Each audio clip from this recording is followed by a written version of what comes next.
আসসালামু আলাইকুম গাইস, আমরা চলে এসেছি বাংলাদেশ সামরিক জাদুঘরে, যেখানে বিমান বাহিনী এবং সেনাবাহিনীর যুদ্ধের অস্ত্র সব এখানে আছে।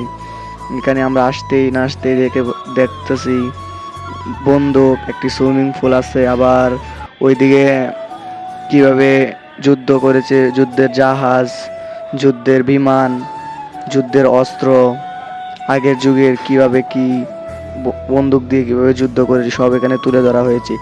জাদুঘরটি অসাধারণ, এদিকে কামান, বন্দুক সব আছে।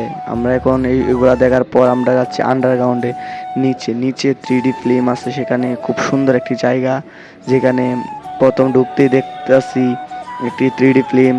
দ্বিতীয়বারে গেলাম একটি জাহাজের ফিল নিতে, মানে জাহাজে কীভাবে যুদ্ধ করলে কীভাবে কী ফিল নেওয়া যায় এটা এখানে তুলে ধরা হয়েছে। জাহাজের মধ্যে যুদ্ধ করলে কীভাবে কীরকম লাগে এটা এনে দেখানো হয়েছে।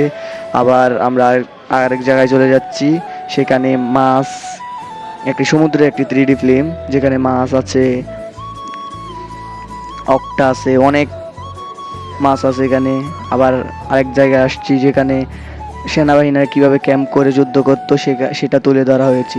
কিভাবে ক্যাম্প করছে সেনাবাহিনীরা দেখেন। আবার একটা সেনাবাহিনী একটা তাঁবু গেড়েছে এখানে, যেখানে একটা সেনাবাহিনী থাকার জন্য কি কি লাগে সব এখানে দেওয়া আছে। জাদুঘরটি আসলে খুব সুন্দর। আবার ওইদিকে দেখা যাচ্ছে বন্দুক, সেনাবাহিনীদের মোটক মাতার। আবার ওইদিকে কতজন সেনাবাহিনী ছিল না ছিল সব তুলে ধরা হয়েছে।